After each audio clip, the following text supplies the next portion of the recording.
All right, we are now live. All right, Jason Bentley in the house. All right, man. Hello, hello. For a second there, I was starting to wonder if anybody was going to show up, man. Oh man, the last hangout of the month. I'm there. Yeah, man. I was sitting here enjoying my vacation on Someday Island, saying, "Man, someday somebody's going to be here." It's like playing for an empty house, an empty room. Oh yeah, man. I've actually played for some pretty empty rooms before, man. When I used to play in the French Quarter, some of the gigs I did were during the day, and man, sometimes you'd have only 10 or 20 people in the club, man, and you have to make just as much noise. Yeah. Matter. You get done, you can hear crickets.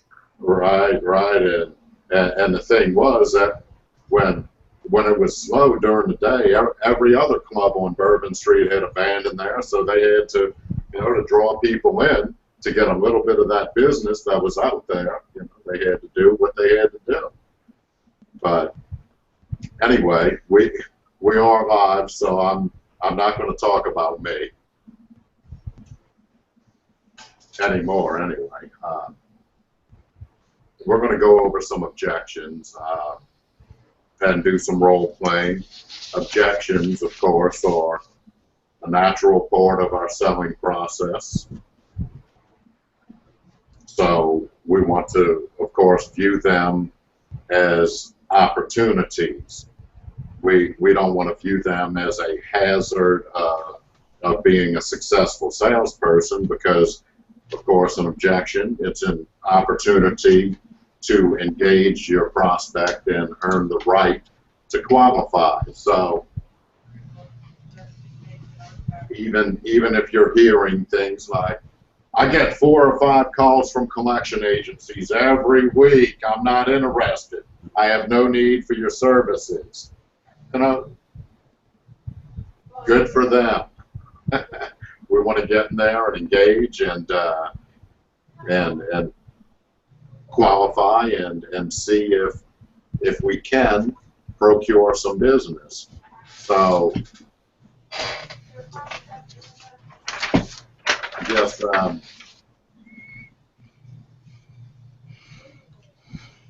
Jason, why don't you pitch me, and Reiner and Andrew, I'm muting you guys from this end so we don't get any noise coming through.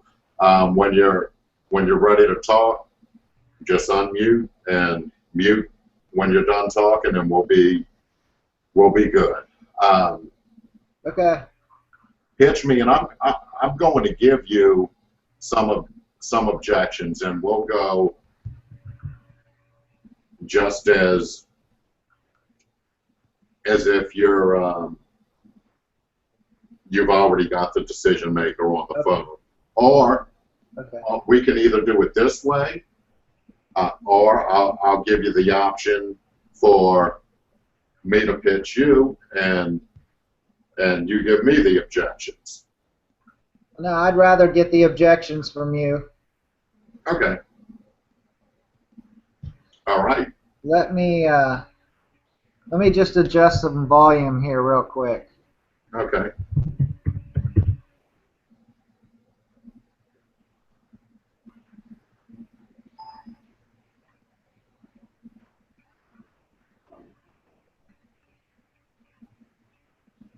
Okay. All right. You good? Yep. So you're the decision maker, and I say, "Hi, I'm Jason Bentley with the firm Lyons and Associates. How are you today?" I'm excellent, Mr. Bentley.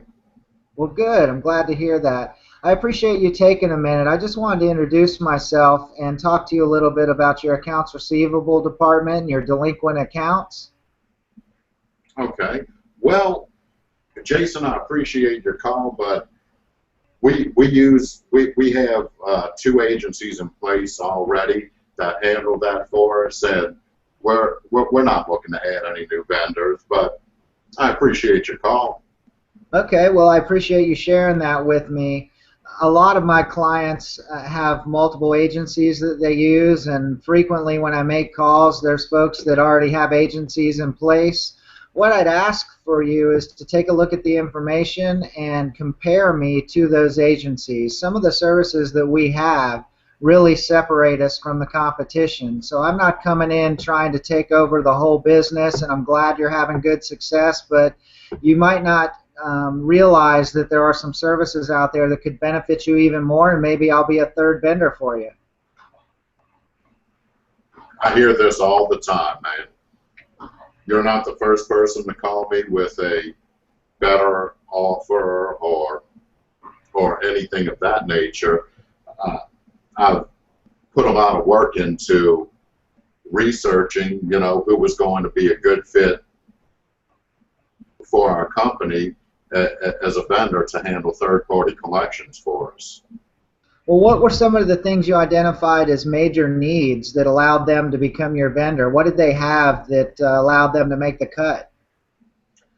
Well, mainly I was looking at rate.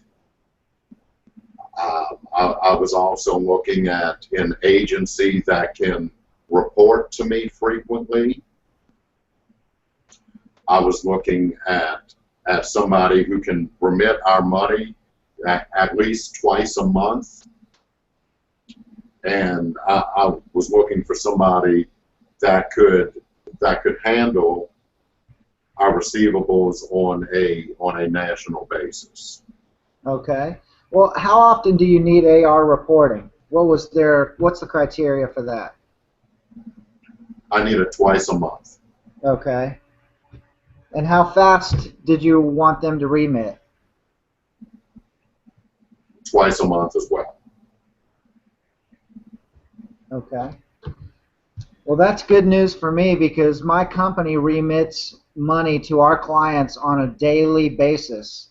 And we have a system in place for our clients. Once you make placements with me, you'll have a username and a password. You'll be able to log on to our system every day if you'd like to get receivables reports, not just status updates or simple information, but there's a variety of reports in there, including yield reports. Is that something that has us standing out against who you're using now? Well, yeah, it does, but I'm not sure that we need all of that, and I'm not sure that we want to pay for all of that when we have what we need. Well, let me ask you this: how much value, how many placements do you do with your agencies on a monthly basis? Are we talking 10,000, 100,000? What kind of money are we talking about? We typically place about 25,000, 30,000 on a monthly basis, and it's usually smaller accounts, so it's usually about 10 accounts being placed on a monthly basis. Okay, so 10 to 15,000 for each agency per month, with 8 to 10 accounts making up that value. So that's a good amount of placements, and that's something that our company would be interested in working for and earning your business. What kind of rates do you consider to be competitive, and do they vary based on how old the invoices are? Well, we have a flat rate with our agency. We're paying them 18%. Okay, well that's a pretty low rate compared to what some of my clients are paying. But what I'd like to do is propose this for you. If you can have $10,000 this month placed with me, and I can get you set up on a system where you can look at your reports, a whole variety of reports within minutes every week, and I can guarantee you we're going to get 3 times the industry average if we're talking about typical placements between 90 and 180 days, which I'm assuming we are. I'll even take some of the more difficult ones if you give me an opportunity with the regular placements. We will return if those placements are given to our company, you'll have no obligation. I don't use contracts. If you don't like what we're doing and we're not earning your business, then I didn't pass the test. But if you'll place $10,000 with me, give us a test drive, what you're going to see is very transparent, very detailed reports. You're going to get remits on a daily basis. So that means if we get a check, as soon as it clears our trust account, we're going to cut you a check the next day. And I can do that at a rate of 18% to match those, so you can have a fair comparison, because you're going to give me a fair comparison with typical placements so we can run side by side. We'll also be able to guarantee you that if any of those difficult ones, and we need to tailor approach for certain accounts, we do face-to-face visits at no additional cost. So I'd like to send you a placement form, have an opportunity to earn your business, and at the end of the day, see where we stand with the other agencies. I mean, I'm glad you're very happy with them, but if you don't know what else is out there, it's my job to kind of introduce myself and get an opportunity. Okay, that sounds awesome. There's a couple of things I didn't like in there. Okay.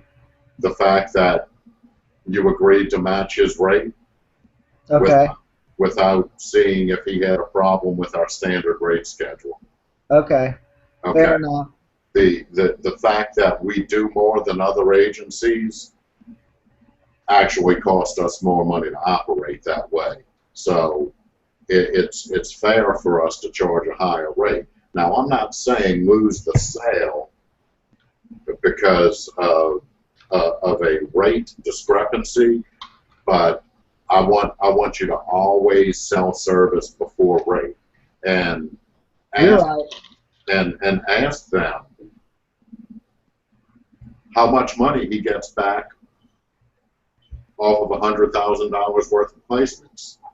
Okay, if his agency is only doing an average return, they're only collecting about 15 grand out of 100K on an average return.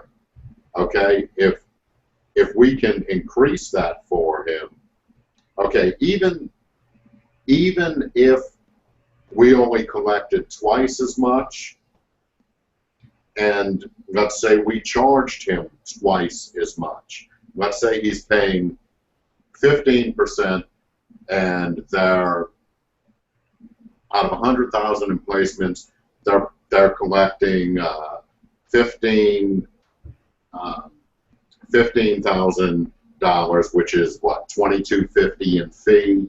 Right. So he would be getting back $12,750 out of 100,000 in placements. Okay, if we charged him 30% and collected twice as much as that, okay, that would be 30,000 times our 30% fee, $9,000 in fee for us, which of course we end up making a lot more than the other agency did, but the client gets a greater return on his investment, because instead of having $12,750, he gets $21,000 back, and that's what you want to use. And for placements that are under 180 days, you're not going to charge him 30% anyway. You're going to charge him less than that. Right. But even though it's only a few extra commission points, those add up. They add up, and they allow us to get a return on our investment, and they allow us to grow as an agency and continue to provide the best service possible. Okay, well, I absolutely agree with you. And talking about psychology, that's just the state of mind I am in right now, trying to get these things closed. I mean, it just showed through that I gave away valid points. I mean, so let's rewind to that and go back to the rate thing. Can I try that again? See if I can do it? Okay. Jason, you mentioned to me that your clients are paying more than 18%. How much are you looking to charge me for this? Well, we've designed systems that give real value back to our clients, and we collect 3 times more than the industry average.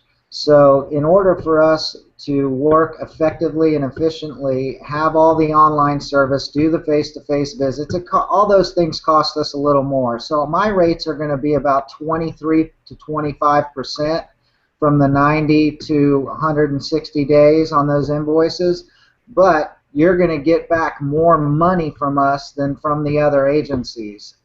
What are the yields you're getting right now? And I'll give you a good example of what I mean. I'm not sure what the yields are. I haven't actually gotten in there and done the numbers there.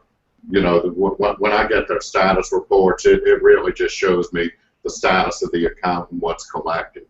Okay, well that's what I mean. When you see our online system, when I send you the placement form and then you get your user ID and your logon, you're going to see the reports that are in there. They're going to show you a whole lot more than status. And one of them is going to be yield. And you're going to see how well we do on collections. And our yields at, you know, 3 times the industry average, if you look at that, it's going to be significant. So on $100,000 with them and $100,000 with us, I'm going to bet we're going to be getting almost twice as much collected for you than they are. And the difference in that 18% to 25% is nowhere near that amount. And the beauty is you're going to be able to go to your CFO and your controller and you're going to show them that Lyons & Associates has a yield report and the other agencies don't. Now again, I'm not running their business. I'm not trying to get them kicked out, but it's just one of the things that's going to provide value to you that we have. Awesome. Awesome. And something I'd like you to add in there, okay, is now I'm not going to charge you twice as much as they are, but even if I were to charge you twice as much as they do, you would still get twice as much money back. Okay. And that's basically that falls into the you're prepping for the if I could, would you, you know? Okay, that makes perfect sense. Thank you. Awesome.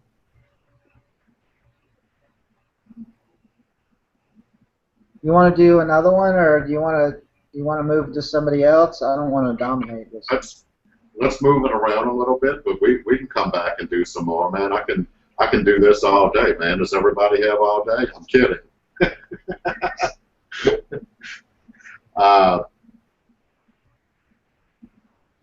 Let's put Reiner on the hot seat, man. Let's put Reiner on the hot seat. Good morning. What's happening? Hey, buddy. All kinds of good things. Good deal, man. That's what I like to hear. All kinds of good things. Today's a good day. Just a little bit better than yesterday already.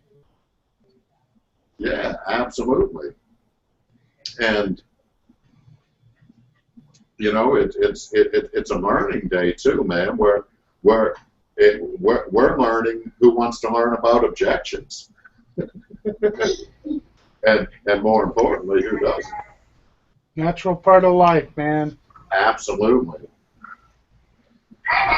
Still objects to me.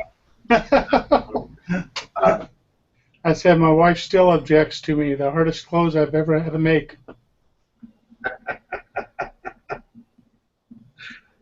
All right. Well, why don't you pitch me, man? Let's say you called me and I'm the decision maker, and John, make sure you keep your microphone muted. I'm gonna go ahead and mute you, and when you're ready to talk, just unmute it. All right.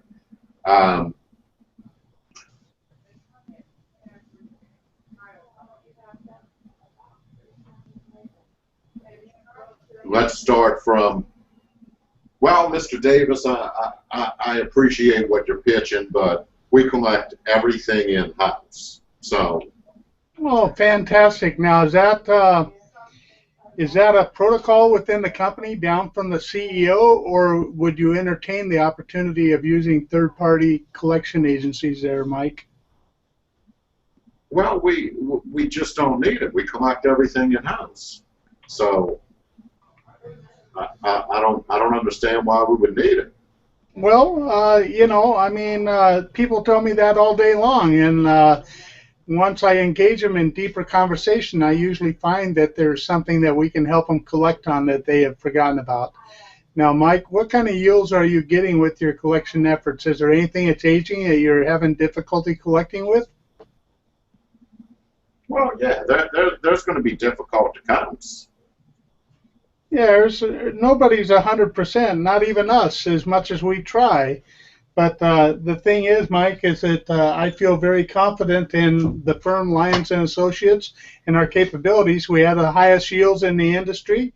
We have the quickest remits, and that allows us a great opportunity to team up and partner with you and be able to collect those very difficult challenges that you may not be able to collect in-house. So could you see where that would benefit you and your company?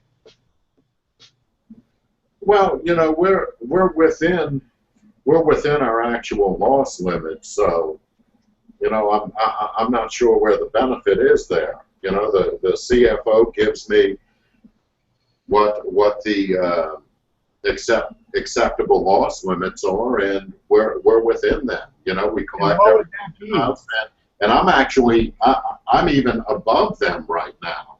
You know, we're doing fantastic with our in-house methods. Well, that's fantastic, Mike. Is there anything that's hanging out there like a NSF check or somebody that has skipped out and you're not able to locate? Or is your credit department trained in those areas?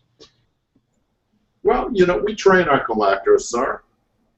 Well, it sounds like you're doing a pretty good job, but you know, sometimes the skip tracing gets to be very tedious and time-consuming. And one of the things about the firm Lyons and Associates, we're actually able to do financial investigations on a government level and be able to turn up more information on a debtor and quicker than almost anybody in the industry, and that's part of our success. Could you see how that could help you? And also we have a network of over 12,000 private investigators. And I know, Mike, in discussing with you right now, you feel that you are doing an acceptable job within the company. That's what you said the CFO is saying to you. But if you have a few things out there that could be collected, we could definitely help you. Now, are you saying that you don't mind losing a couple $100,000 for the company at the end of the year and write it off?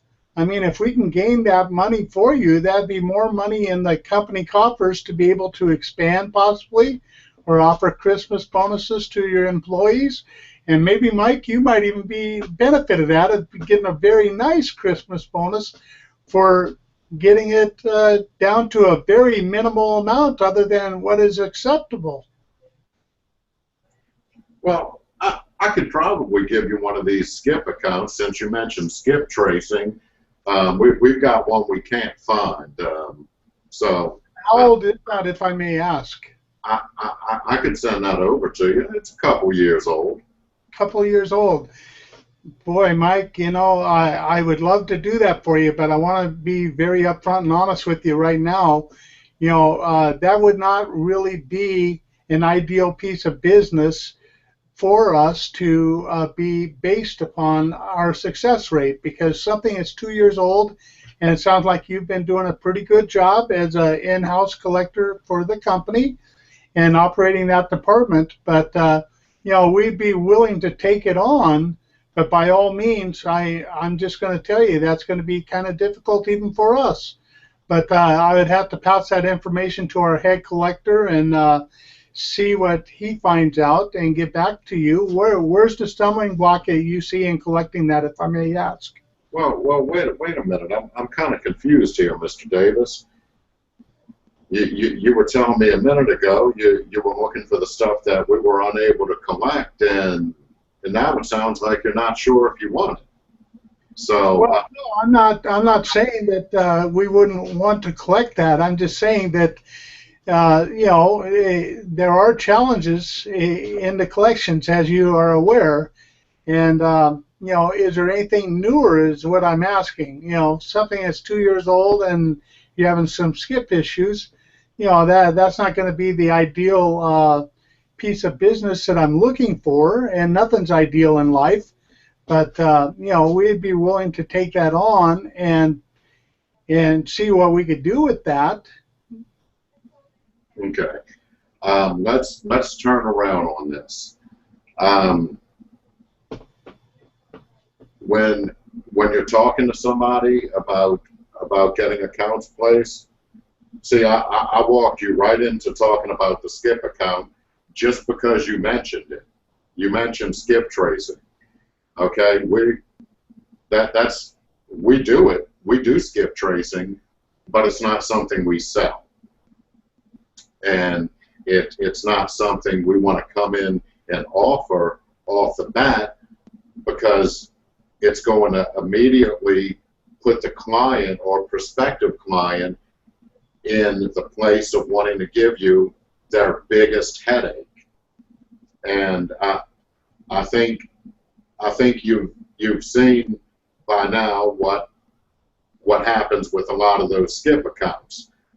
We spin a lot. We spin our wheels on them a lot, spend some money on them. We don't ever get any money collected. Sometimes we do, but most of the time we don't. And what happens is we've become a goat. Back to my old saying, you're either a hero or a goat if you take this business and just this business from a client. Now, what I'm going to recommend when we go into doing that, I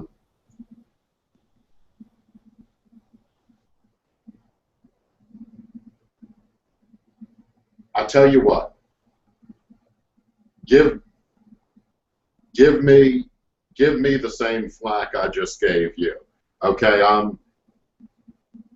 I'm talking. I'm pitching now. Let's say you're the decision maker. Okay, all right. Well, Mike, we do everything in-house, and we have everything at an acceptable level based on our CFO and what he expects for our company. Okay, good. Well, I expected when I called you that you did collect everything in-house, or mostly everything. Every client that I do business with has a very good in-house accounts receivable department, and if they don't, I personally help them get there to where they're running a tight ship. Now, on average, how many 90-plus accounts do you carry on your aging sheet, Mr. Davis? Oh, probably less than 10. Okay. What are your write-offs each year? Last year we wrote off just shy of $200,000. Okay.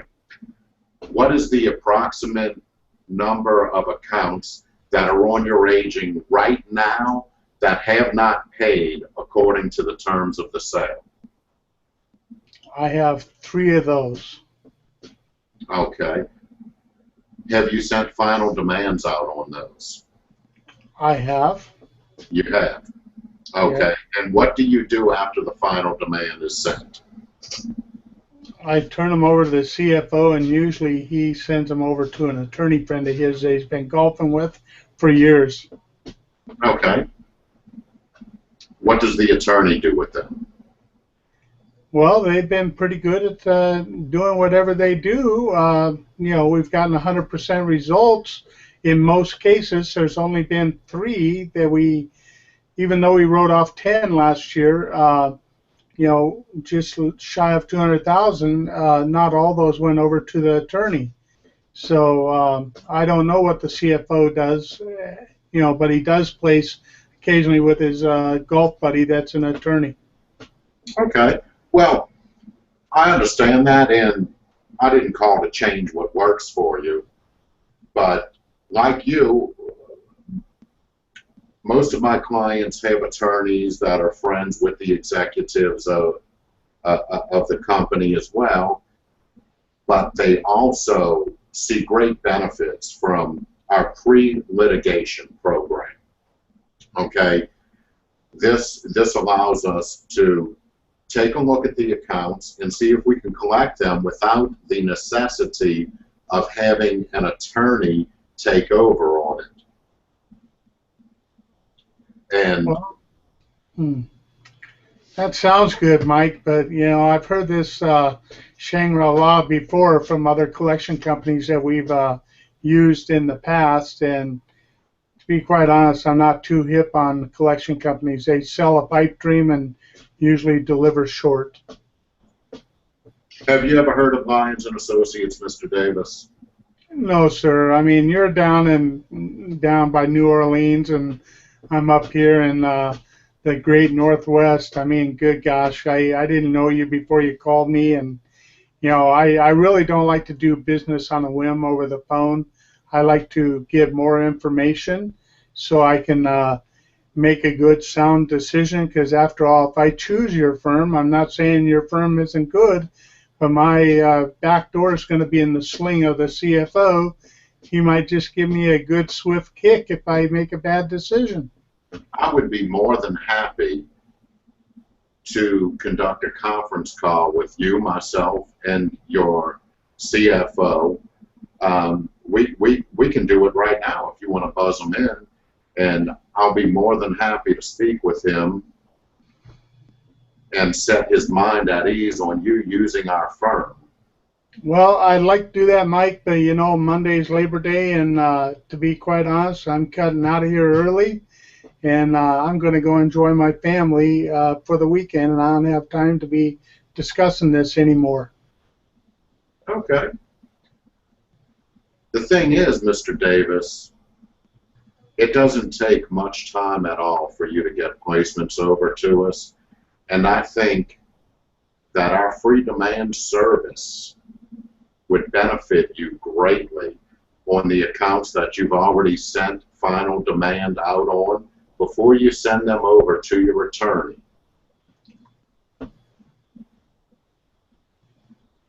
Makes sense, but Mike, I'm just about ready to wrap it up and walk out of the office here, so you're going to have to respond pretty quickly, but I'm not going to pay any attention to it until Monday. Well, that's fine. Why don't we do this? Let's set up a conference call for Tuesday. I'm going to send you our brochure via email. Okay? Okay. And let's talk on Tuesday, you, me, and your CFO. And I want to make sure if we do that and your CFO is able to see it our way, what you and I are in agreement on, that the accounts are ready to be placed on that day, so we can go ahead and get the ball rolling for you. I don't have a problem with that at all. Morning's going to be best. I'm going to stop by on my way back Monday. That's why I said Monday. I'll look it over. Okay. Spend a little time studying it once I get home, and come in Tuesday morning. So, Mike, what time could I expect a call from you? What time do you get in Tuesday morning? I'm going to be in at 7. I'll be in Tuesday morning at 7:30 a.m. And my CFO typically comes wandering in with his coffee from Starbucks at about 9:30. Fair enough. I'll call you at 11 a.m.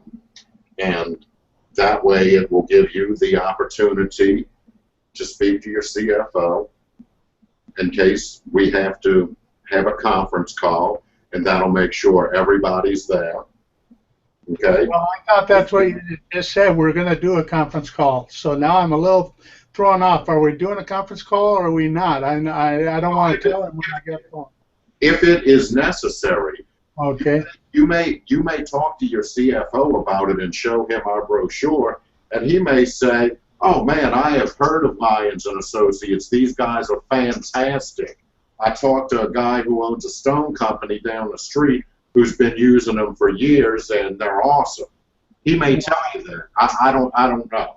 So let's give me your email address and let's talk on Monday morning, 11 a.m.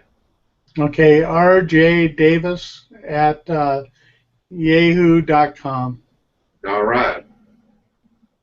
Okay, I look forward to talking to you on Tuesday, and I'll be looking forward to that information when I come back Monday from the coast. Excellent. Okay, Have a fantastic weekend, Mr. Davis. okay, thank you. You do the same. Okay, and you see how I kind of steered that in a different direction? I can see that. Yeah, and that's and what I'm doing instead of asking him about the skip accounts, instead I'm offering him something specifically on his fresh accounts. And yes, all it was is a free demand, but once we talk Monday, he's going to find out that that free demand turns into a collection placement after 10 days. Okay? And that's the purpose of the free demand. Some of them are going to get paid and they end up being free. Some of them are not. But it also gives us the opportunity to sell our system to the client as well. Once they've given you those 10-day demands, they can only get that confirmation that those demands went through by logging into our system and getting it. So it gives you the opportunity to give them a walkthrough, to show them our system, and to let them see the real transparency of it. So it's kind of like it's the sale after the sale. And typically that immediately builds confidence in your new client in what we're going to do with their paper as it comes in. And it's also allowed us to get, let's say it was 3 placements that were all 10-day demands. Not all 3 of those are going to pay off of our letter. One of them might, maybe 2, but the point is, after that time, we're sending a collector in.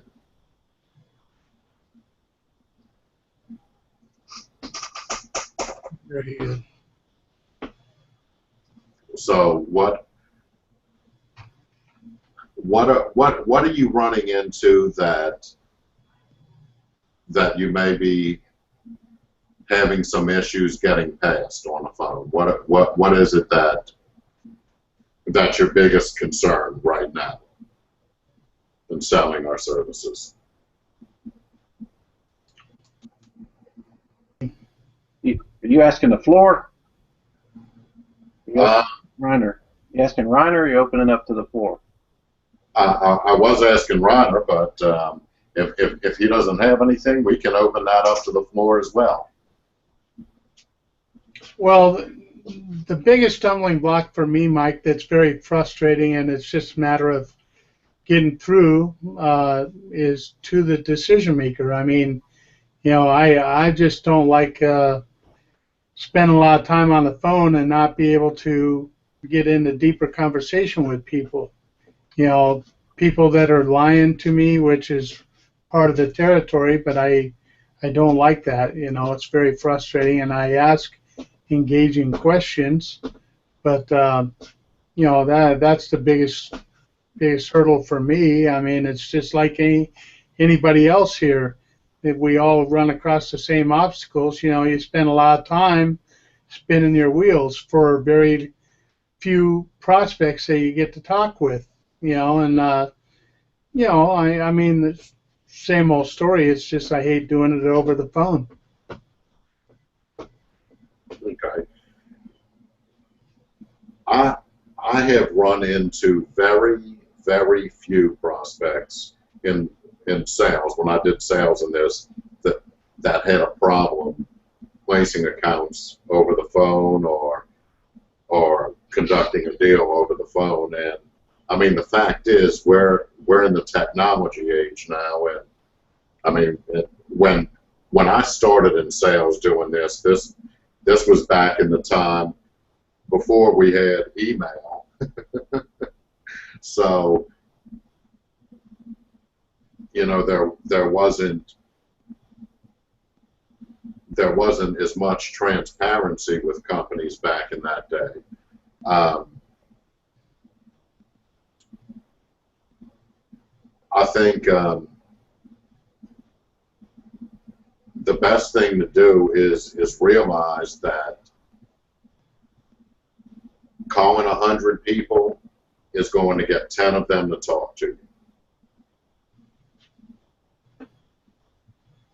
And that's the real numbers. That's how it's going to be on anything in sales. I think if you're having a lot of people tell you they don't want to do this type of business on the phone,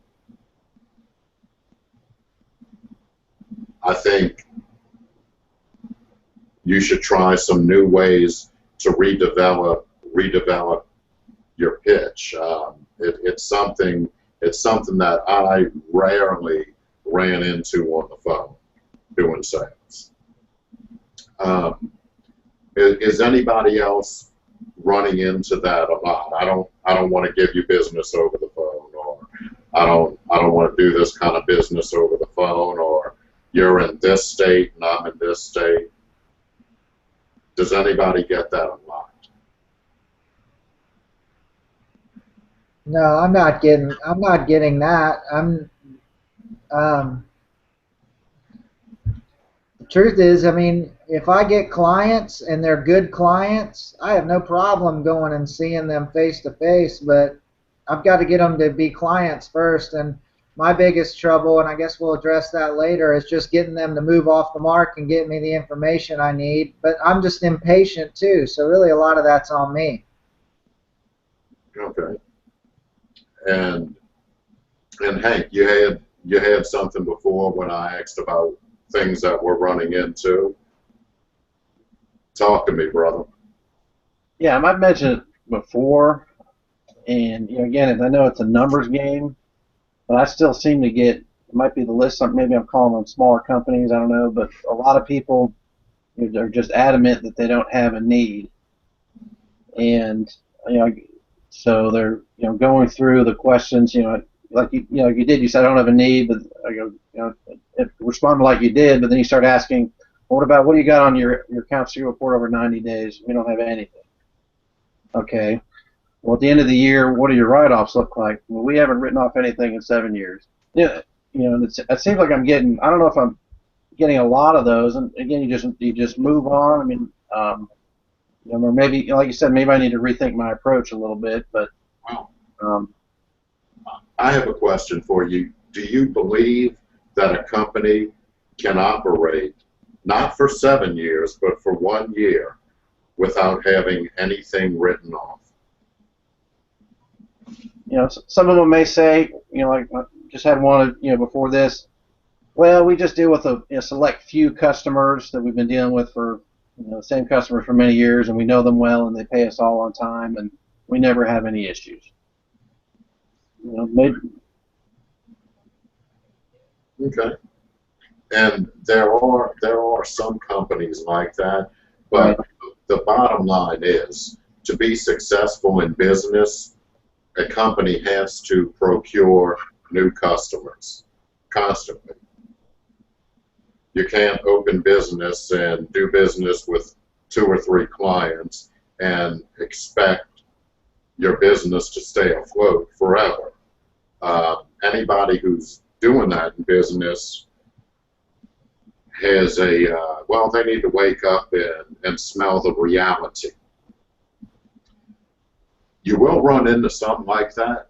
There are companies like that out there, but what types of businesses are you calling right now, Hank? Well, they've been agricultural businesses or oil and gas, manufacturing. Those are kind of the primary ones that I've been on the lead list lately. Okay. Do you want to try something else? What do you mean? Do you want to try something else? Do you want me to get another industry dropped into your unit? Possibly, maybe the construction, maybe I don't know, or I'm just thinking, maybe I need to press these people a little harder. If I ask 3 or 4 questions, if they say no to nothing over 90 days, no bankruptcies, we know our clients, we haven't had any issues since I've been here. Well. And the fact is, when that happens, either they're just lying to you or they're not the actual decision maker. Right. Right. And they may, if they're not the decision maker on the AR, they probably don't even know. They probably have no idea what's going on with the company's finances and who owes them money, who doesn't owe them money. They might just be living in la la land. Oh, we're perfect. But Hank, you came from the banking industry, right? Right. So you know a little bit about business. Right. Right. Sure. I mean, the banks are the most conservative lenders out there. They're a lot more conservative than these companies granting credit.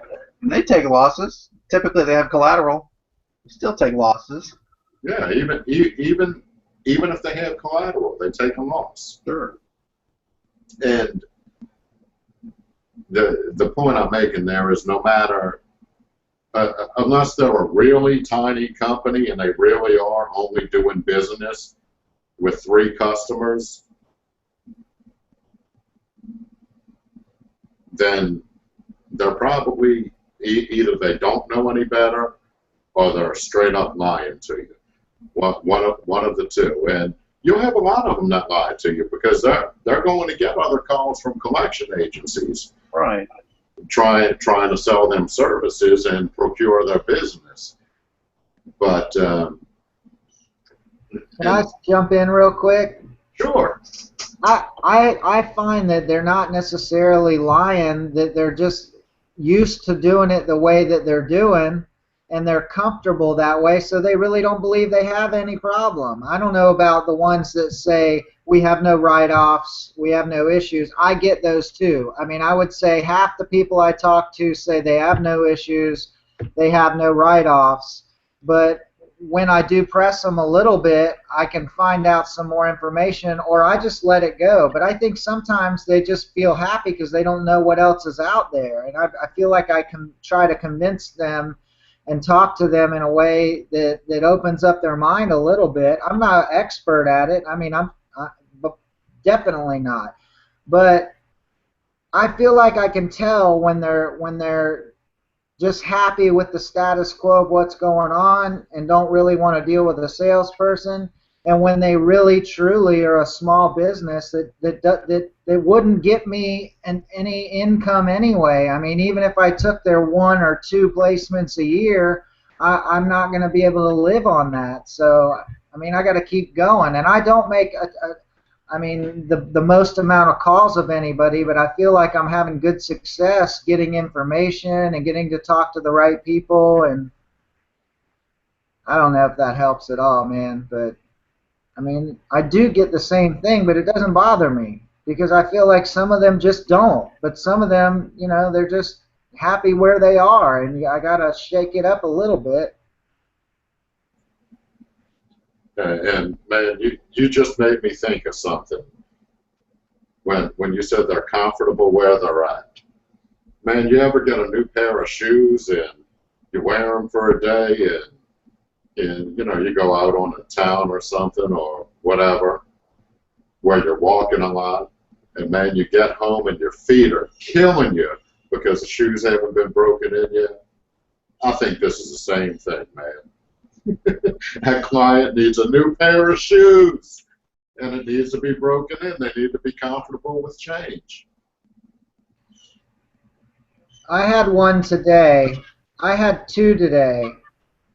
one was someone I'd never talked to, but I'd called and left at least 3 or 4 messages.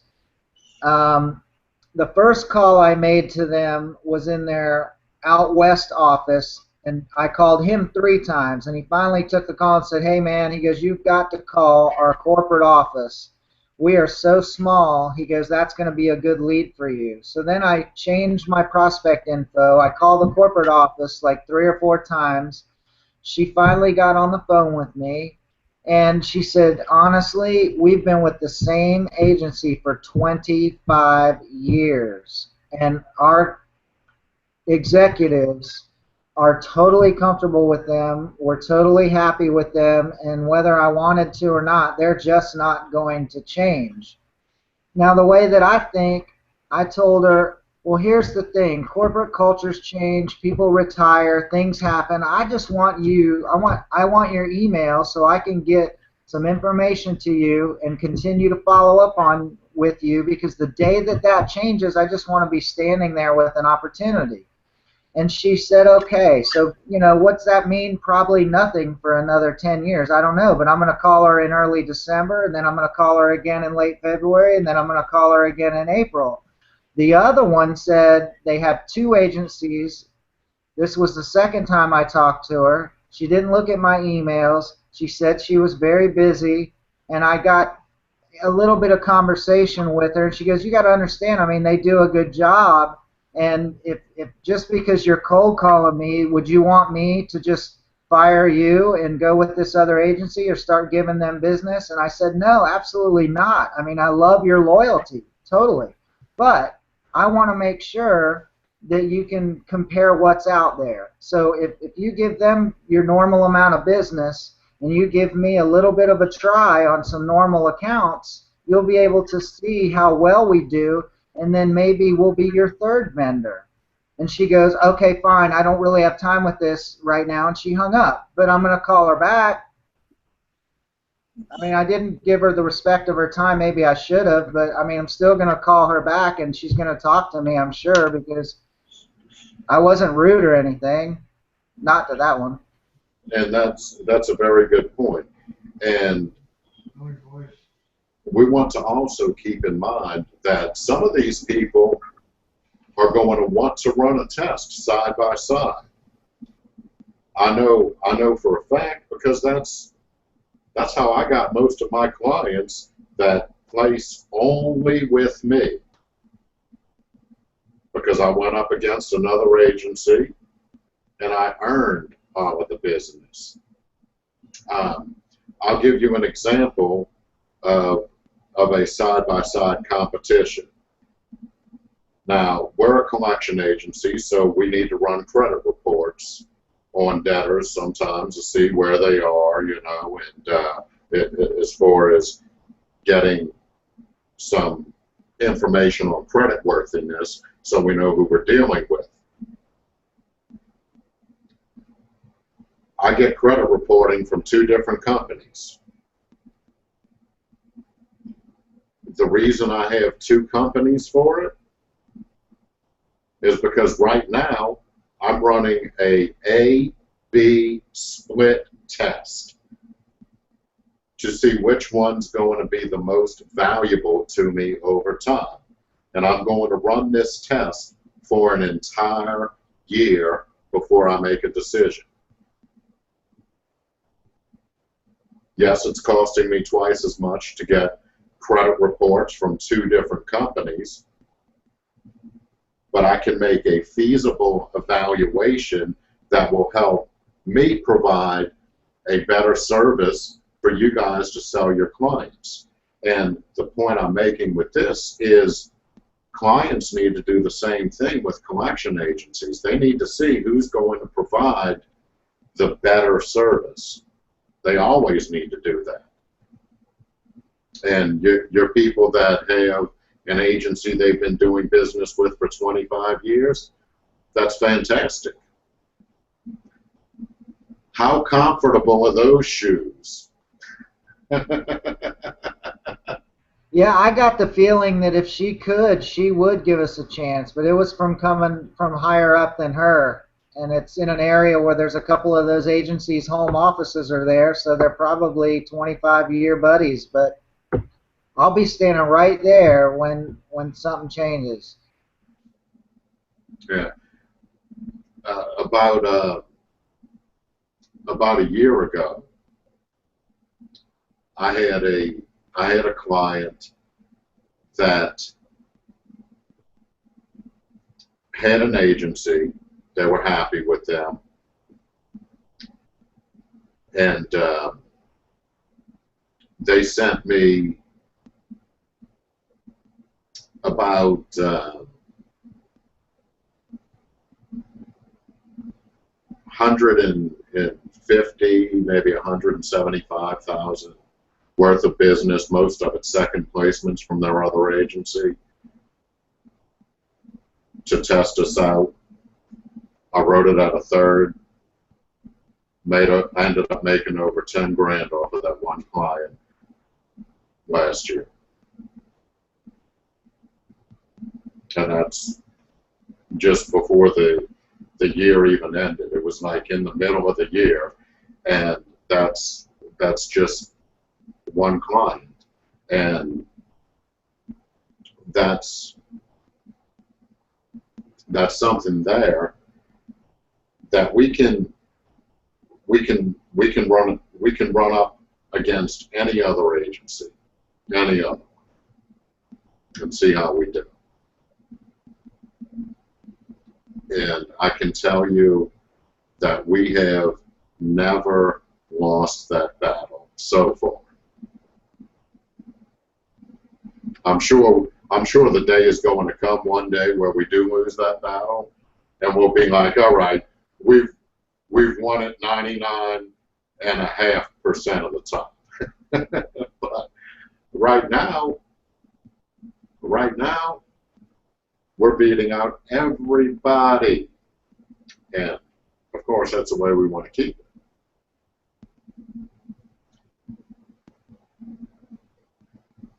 All right, now I got a question about that, Mike. I'm just curious, how do you get statistics on the industry or what other agencies are doing, knowing that we're doing 3 times compared to the industry? Is that public? I can't imagine that's public information, or how do you get that data? Well, it's sort of public information, but it's not really. The ACA does tests. They're usually through, I think the last report I got was from Ernst & Young. Let me see something. Couldn't you just say the clients that you've added in the business that you collect for, you're getting 3 times more than what they used to get from their existing agencies?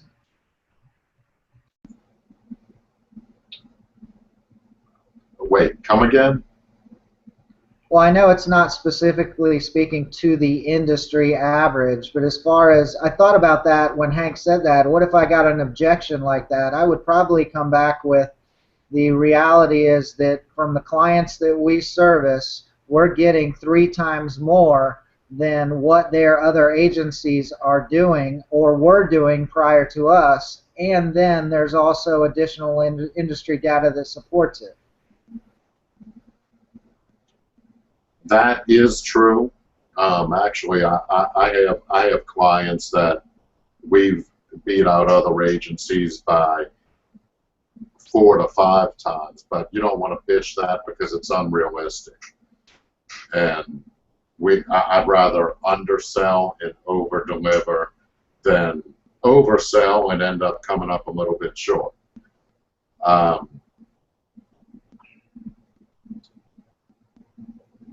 Hank, for you, I'm gonna look up what reports I have on that, and I'm pretty sure we've got some type of industry report, Like an RMA kind of information, like in the training club. There should be some type of industry report. I'm looking at my computer right now, and I don't know where I put it, man. I'll check on a network. Maybe it's there.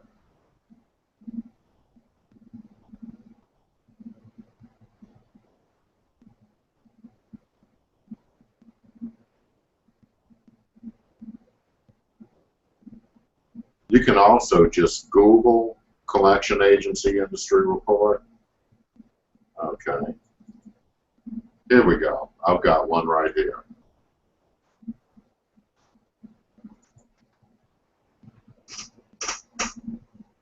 This is a, well, you can see what it is. It's a Barnes report on collection agencies, market reports, industry trends, and demographic data. This is 2013.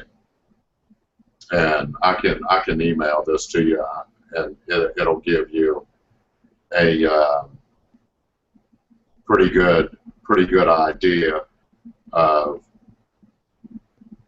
what actual numbers are. You know, if you want to take the time and read the 200 pages of the report.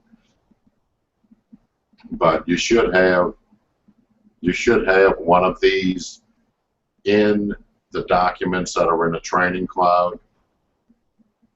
And of course, it's got a user's guide to tell you how to use it. And once you get into it, it's going to end up being a lot of little spreadsheets, but it's got some good information. If you're a numbers guy like me, you'll get in there and you'll be like, man, this is awesome. If you're not a numbers guy, you're going to be like, oh, man, this sucks. But, yeah. So that is available on the training club. But anyway, let's move back to our objections, and we've got a couple of new guys on here, Andrew and John, that are just starting out. I'm not going to hammer you guys on the pitches just yet. I'm going to give you a chance to go through material and see what you're running into before we get into any role playing. And Hank, have we done some role playing in this hangout yet? No, not today. Well, I guess it's time for your seat to raise in temperature, man. Let's get on the hot seat. Okay.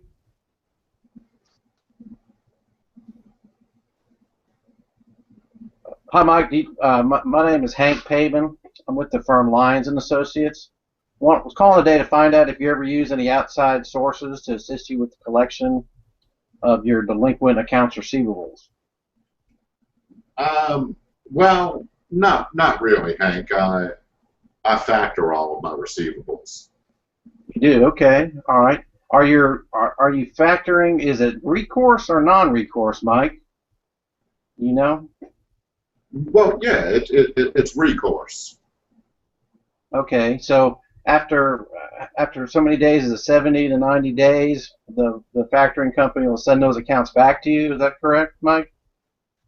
Well, yeah, if they're uncollectible, and then I just write them. I'm sorry, Mike?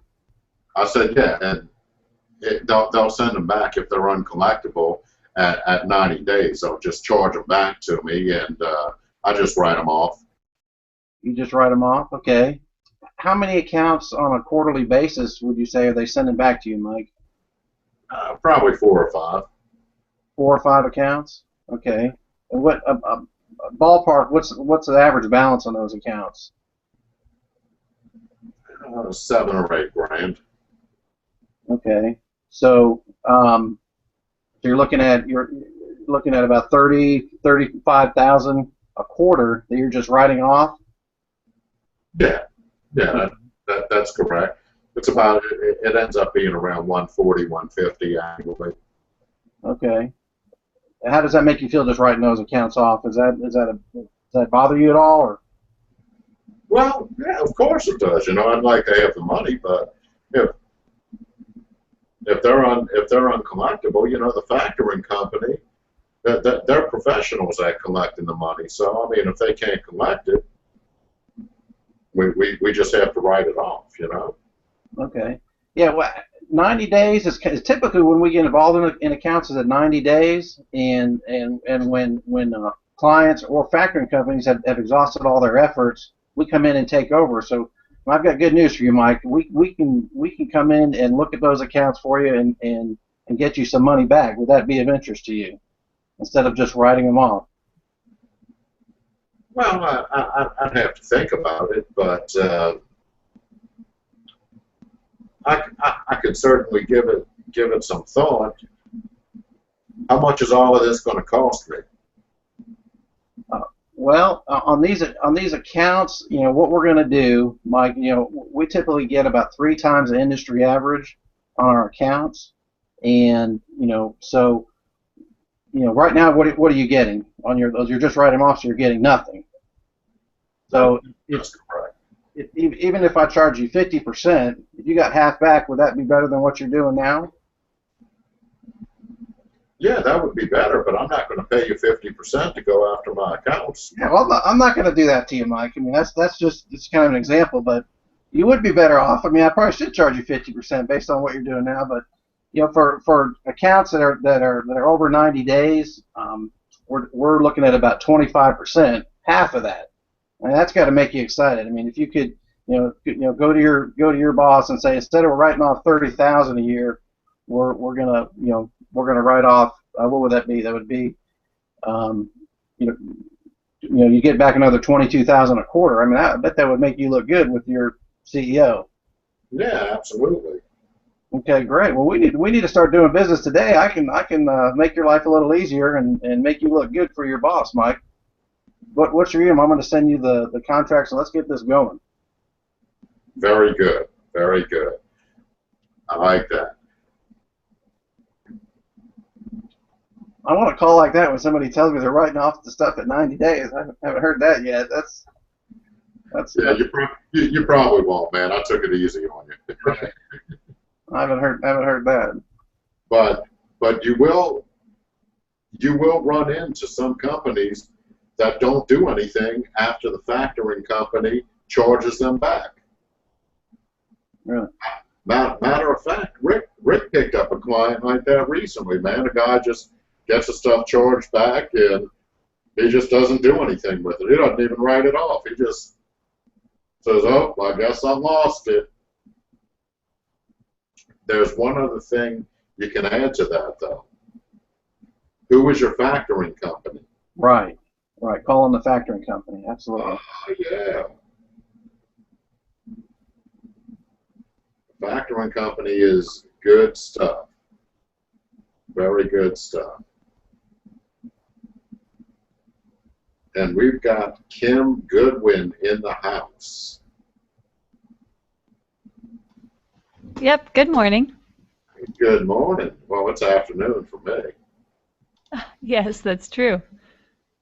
That was a good one, especially with that factoring example. On the factoring, I know I've asked you this before, but just to refresh my memory, when do we have to charge them any higher if the factoring company has already worked with the accounts, or is a factoring company just not really typically considered very effective, so it's not like a second placement then? I don't consider it a second placement because a factoring company is essentially an accounts receivable department. They're just really good at it. So having a factoring company is like having a really effective accounts receivable department. Okay. So, but it doesn't hamper Lion's ability to collect then too much. Oh, no, not at all. That's nice. Not at all. Matter of fact, we represent some factoring companies. Yes, very well, if I remember correctly. And yeah, those factoring ones, I keep trying to find more of those that we might be able to get references to. When we have clients who work with factoring companies, there's a question. You know, I have one who factors part of his accounts, and I was waiting until we got a little bit of money back for him, and we have now. Is this a good point then to ask him to get a referral into somebody to talk to in the factoring company? You can go that route, or if you want to just if you want to just call the factoring company, you can do that too. But if you have a foot in the door, that would be better. But yeah, the factoring company, if you're going to go into that factoring company, and most of the time when you go in a door in a factoring company, they're going to say, oh, well, we do everything recourse, so we just charge it back. Mm-hmm. And most of the time, if you hear that, you're like, oh my God, I'm stuck. I don't know what to do. Well, the fact is, we can help them provide a better service to their customers by, instead of them just charging it back at the recourse date, they can send it to us for collections. Now, they still charge it back, but I have a form in our training stuff, and there's probably a copy in the CRM also. It's called, I think it's called Factor Outside Collection Authorization, and that's actually a form that the factoring company can send to their customers when the recourse date hits, that their customer, instead of just getting charged back, they can say, yes, place it in collections. And I also have a clause on that form that if their customer does not respond within 10 days, they place it anyway. And that's a way to really get a nice run of business, because instead of just, well, when you pop a factoring company, you're not just getting business from one client. It's like getting business from several clients, because they have all of the people that they factor for. I have one contact right now who says that everything is factored without recourse. She's in a trucking company. It's a big trucking company. And when questioning her further, she actually said it was every single thing. She was willing to talk. She sounded very straightforward. Do you think that's actually possible? Yeah, it is possible. If the factoring company is doing it without recourse, find out who the factoring company is, because they need us. Okay, and on your bigger companies, that is a possibility, because they are not as big of a risk as a smaller company would be to do non-recourse factoring. I see. Okay. And so, oh, go ahead, sorry. And typically, when you have a company that does non-recourse factoring, the factoring company is going to have to approve every new customer if they're going to factor their invoices. Okay, so you may want to ask, are there any things that the factor was unwilling to take? Because, good. Okay, because factoring in a non-recourse fashion is risky business. Okay, so they have to minimize risk to a very small percentile in order for them to get a return on their investment. So you may want to ask, are there any things that the factoring company was unwilling to factor? And if so, see if you can get the business.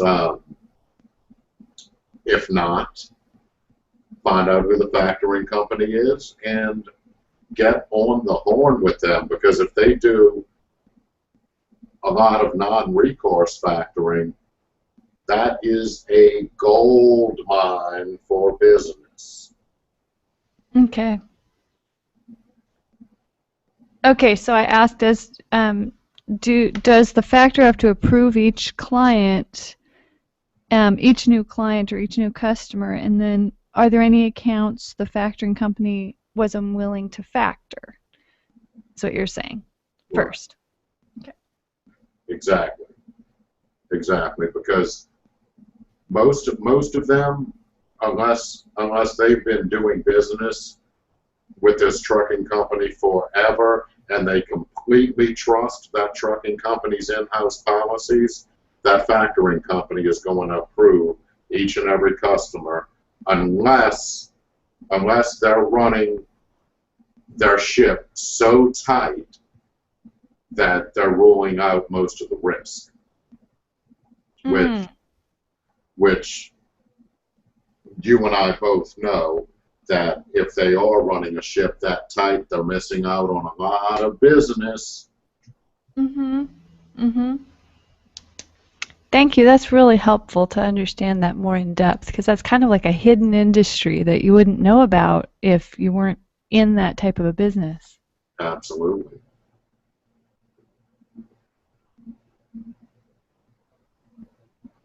All right. So, do I have any questions, any comments, any concerns?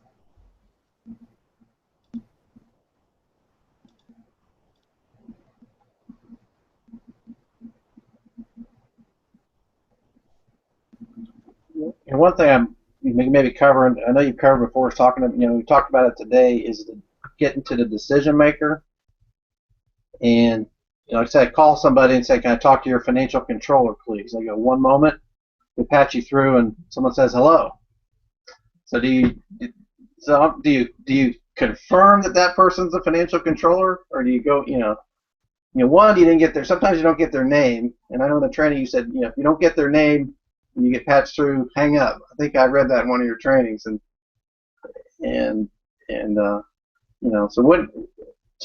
get the name. If you don't get the name, and then if you're still not sure if you got the decision maker, how do you handle that, or how did you when you were in sales? I ask them if they are the correct person, simply by saying, if they just say hello, I say, "Hi, I have to speak to the financial controller. Is that who I'm speaking with?" Right. And it's a yes or no question. They're going to answer a yes or no. Yeah. I've asked that sometimes. I go, "Why are you calling? What do you need?" Well, some of them are going to ask that. Probably more than half of them are going to ask that. Right. And at that point, you can either assume you're talking to the right person, or you can go back and forth with them. But I think it's always best to make that assumption, give a quick 20-second elevator pitch, a real quick opener, and see what happens.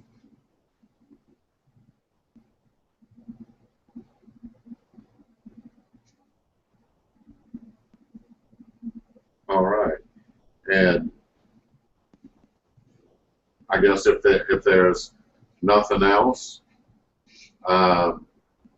guys, we've got a couple of new guys in here. We've got Andrew and John in here. These guys are coming in fresh, ready to rock and roll. Andrew and John, other guys you see in here are Reiner. Let me see if I can get this pointing right. If it's the same on the screen. Reiner, Jason, Hank, and Kim. Did it point to the right place? No, it's funny, a different order. No. That's awesome. I had a feeling it was going to do that. But hey, I took the chance anyway. I'm not going to lie. I am a risk taker. Not that that was really risky.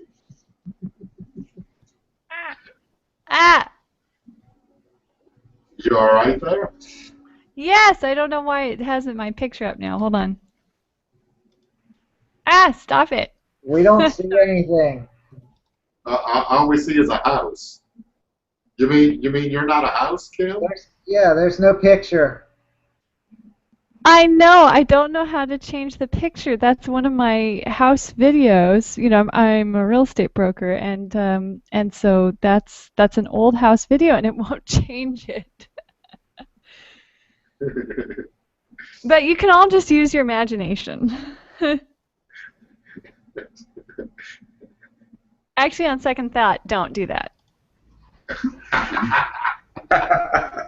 Yeah. I'm way too.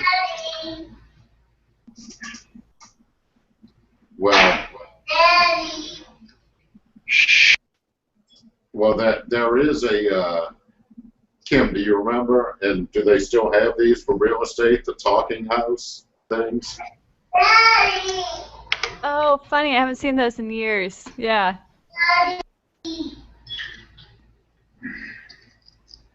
I think that technology keeps changing all of our businesses. It's really amazing. And I mean, this business must have been so much harder before the internet. I can't even imagine actually how you guys got contacts and leads. Business directories. Wow. So it was probably very expensive then, I would imagine.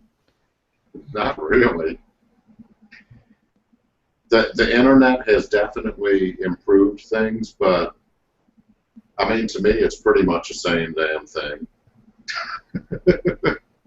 You know, the difference was back in the day when you had to skip somebody or find out company information, you'd have to actually call the Secretary of State or call local business licensing, call the tax assessor.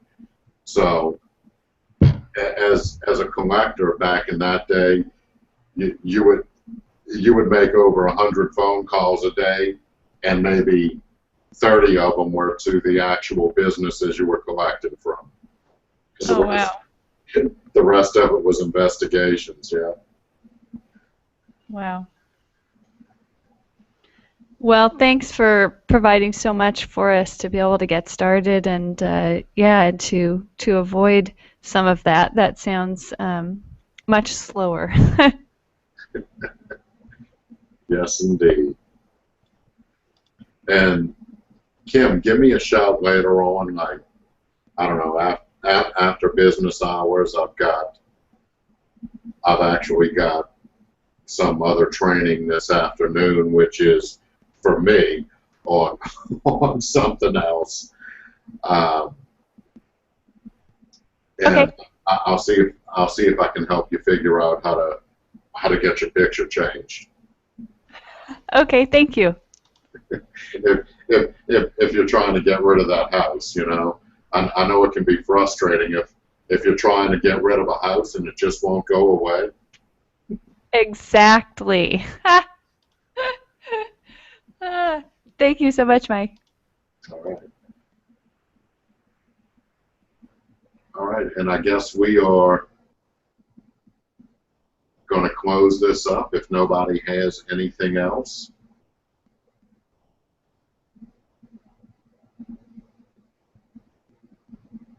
All right.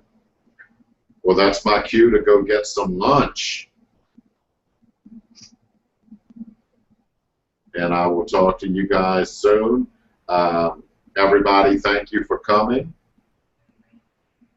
And we'll be doing another one of these Tuesday. Same bat time, same bat channel. Thanks, Mike. All right. Thank you. All right. Thank you. All right. You're welcome, everybody. And I'll talk to you all really soon. Have a good, safe weekend, everybody.